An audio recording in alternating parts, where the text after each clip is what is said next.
Como você que nos acompanha sabe, nós procuramos esporte e, é claro, sempre atrelado à qualidade de vida. E buscando essa qualidade de vida, nós viemos até o HC, aqui em Ribeirão Preto, para falar um pouquinho de um assunto que muita gente não dá valor, mas deveria ser bem diferente. Nós vamos falar sobre sono. E recebendo já ao meu lado, Dr. Guilherme Bustamante, ele que é neurologista e especialista em medicina do sono. Doutor, a gente ouve muitas vezes a pessoa dizer o seguinte: olha, dormir como um anjo. Esse seria o sono adequado para as pessoas? A princípio sim. É importante que o seu sono te dê aquela sensação de bem-estar quando você desperta, né?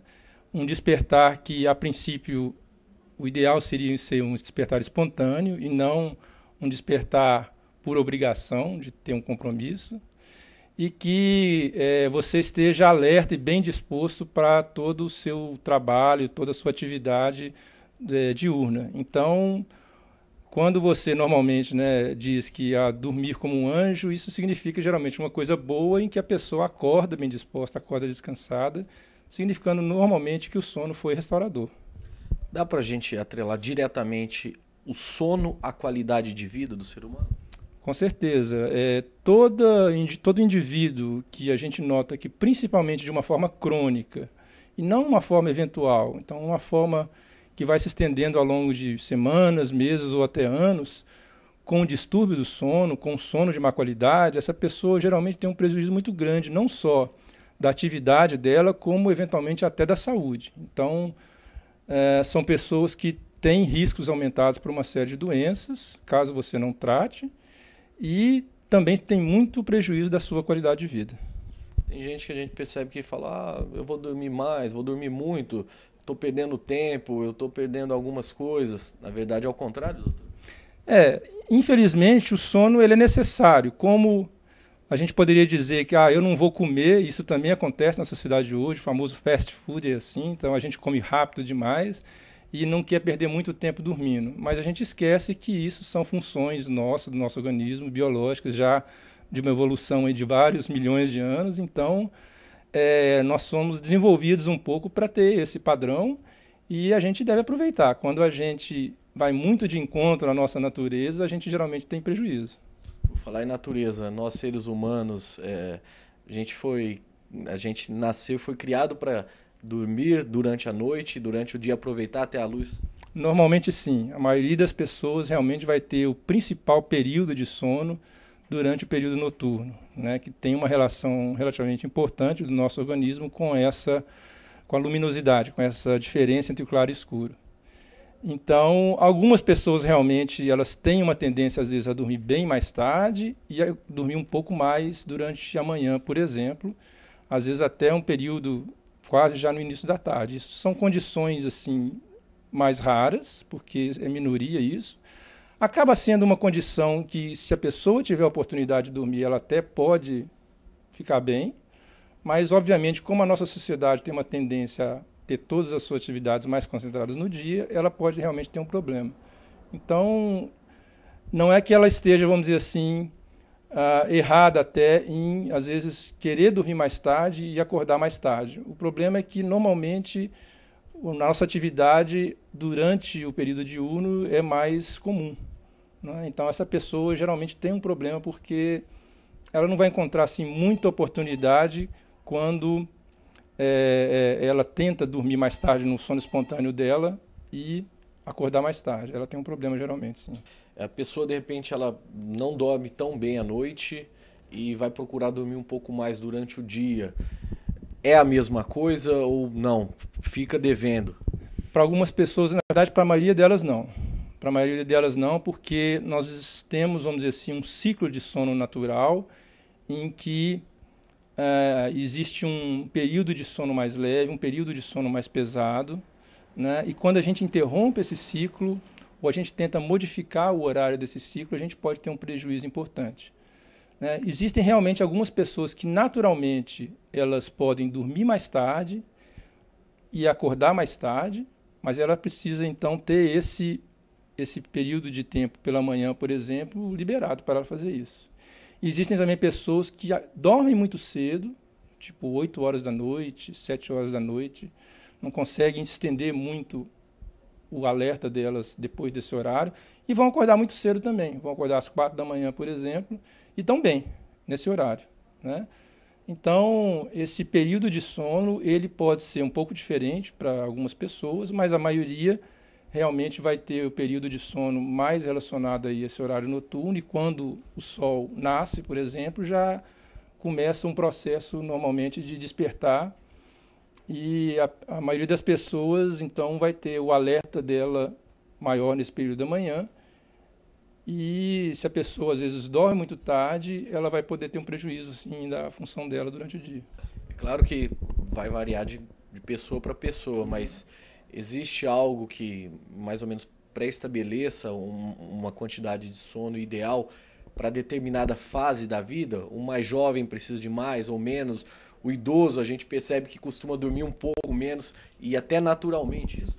Isso, existe sim.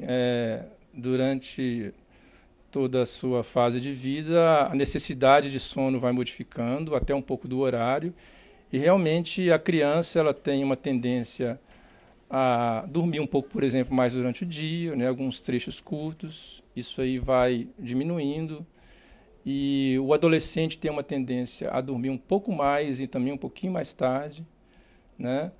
O idoso ele tem a tendência a ter um sono mais picado, mais fragmentado, e também ter alguns cochilinhos durante o dia. E a necessidade de sono realmente diminui um pouco. Então é diferente em termos de faixa etária para cada pessoa.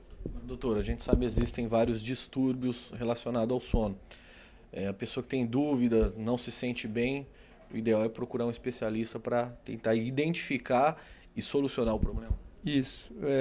O especialista tem condições, às vezes, de informar melhor a pessoa, né, de verificar até em questão de hábitos, de rotina da pessoa, que às vezes prejudicam o sono, que estão atrapalhando, que às vezes são de solução mais fácil até.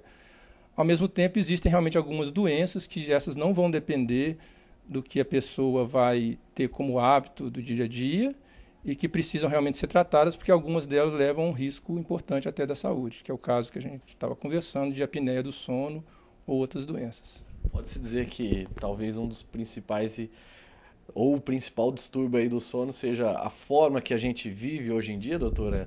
A correria, o dia a dia, a gente quer estender um pouco mais, ganhar um pouco mais, não dorme direito, não come direito. Essa rotina hoje em dia, ela é um grande prejuízo para a saúde? Sim. Infelizmente, a gente tem uma cultura hoje em dia, né, de funcionamento de 24 horas, né? Então tem o banco 24 horas, tem o supermercado 24 horas, é tudo 24 horas. Uma sociedade que essa produção, o consumo é uma coisa importante, e isso geralmente está prejudicando essa função natural nossa, que é o sono. A gente realmente dá menos valor a esse período de sono, às vezes por pressão mesmo, né, de trabalho ou de outras atividades. E isso geralmente acaba tendo algumas consequências em algumas pessoas em que esse trabalho, essa diminuição, essa privação de sono acaba sendo muito frequente e muito intensa. O ideal é ter um sono tranquilo, cultivar hábitos. Isso pode favorecer? Isso, a gente tem que ter esses hábitos saudáveis, né, de todos os aspectos, na alimentação.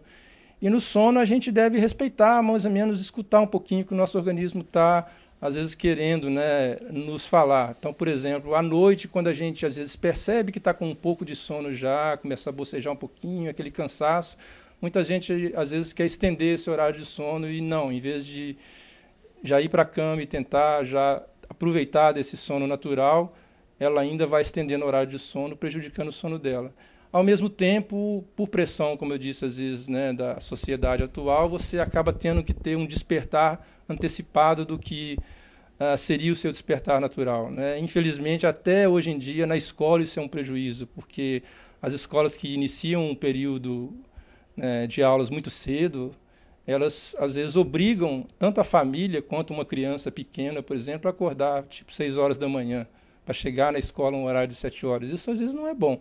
Tem muita criança que tem um prejuízo de alerta, por exemplo, nesse período da manhã, e o ideal seria um despertar espontâneo, né? Óbvio que isso aí Nem sempre é possível, mas a gente tem que tentar cultivar um pouquinho. Não pode sair muito assim né, dessa faixa aí de horário de sono nosso, senão a gente começa a ter problemas. Sim. Doutor, até para a gente encerrar aqui a entrevista, existem algumas coisas, dicas básicas, simples, para a gente passar para o nosso telespectador, para que ele possa até tentar fazer isso, para melhorar essa qualidade do sono?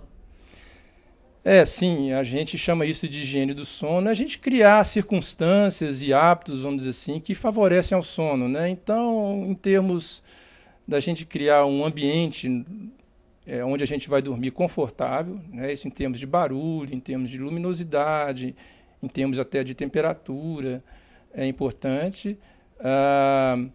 A gente evitar, né, às vezes, atividades assim, muito estimulantes próximo à hora de dormir, né? Por exemplo, o exercício físico muito intenso, ele acaba sendo uma coisa excitante. Então, o hábito que a gente tem hoje em dia, por exemplo, de ir muito em academia muito tarde, ou andar de bicicleta à noite, pedalar, isso acaba, às vezes, prejudicando um pouquinho o sono.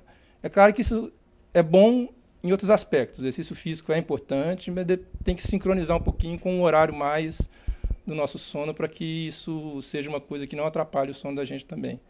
Então, são vários hábitos, até hábitos alimentares, né? O uso de cafeína, o uso de refrigerante que contém cafeína, tudo, vamos dizer assim, contribui um pouco com a facilitação desse sono e fazer com que a gente possa dormir sem muito estímulo, vamos dizer assim, para atrapalhar a gente. Fora as doenças, obviamente, que a gente já comentou também, que já são uma coisa à parte, mas a pessoa normal que não tem essas doenças, ela tem condição realmente de, cultivando esses hábitos, ter um sono de uma qualidade muito melhor. Doutor, obrigado por trazer essas informações importantes. Tenho certeza que você em casa gostou bastante e gostaria até de pedir uma permissão para o senhor, assim, sempre a gente tiver alguma dúvida relacionada ao sono, a gente puder consultá-lo, ficaria agradecido. Eu que agradeço, fique à vontade. Obrigado ao doutor Guilherme Bustamante e você que está nos acompanhando, tenha um bom sono. Falamos do sono, falamos do desafio de São Paulo. O Fabiano também traz algumas informações sobre um desafio de Berlim. O Rangel esteve lá, correu realmente uma maratona bastante legal, um desafio muito interessante e traz também informações sobre o Rafael Falsarella, que vai participar de um grande desafio, o Ironman, lá no Havaí. Acompanhe. Falando em desafio, o Helenilton Rangel, nosso maratonista aqui de Ribeirão Preto, foi o primeiro maratonista, aliás, o melhor brasileiro na maratona de Berlim. Completou a prova em 2 horas e 35 minutos, ficou entre os 100 melhores de uma prova de 35 mil participantes. Parabéns para o Rangel, que foi ao nosso programa e fez essa belíssima prova. Melhor brasileiro na maratona de Berlim, 2 horas e 35 minutos. Valeu pela torcida. Falando em torcida, fica a nossa torcida para o Rafael Falsarella, que já está no Havaí e disputa neste sábado, dia 13, o Ironman do Havaí. É um desafio grande, são 3.800 metros de natação, quase 4 quilômetros de natação, 180 quilômetros de ciclismo e depois disso ainda tem uma maratona, 42 quilômetros correndo. Rafael está preparado, conversei com ele pelo Facebook, mandou umas imagens maravilhosas de Kona no Havaí e fica também a nossa torcida. E para você que quer um desafio um pouco menor e está em casa, mas eu não consigo encarar um Ironman, não consigo fazer um desafio SP, RPSP, não tenho gás para maratona, tem a corrida do Botafogo, de graça, nesse dia 12, aniversário do Bota. São 3 distâncias, uma caminhada de 3 km, uma corrida de 5 e uma corrida de 10 km. Acredito que você tenha condições de fazer alguma dessas atividades. É só no campo do Botafogo, no próximo dia 12, às 8 horas da manhã. Ponto final no nosso Qualify, a gente encerra o programa desta semana e na semana que vem a gente volta com muito mais informações. Tchau, até lá!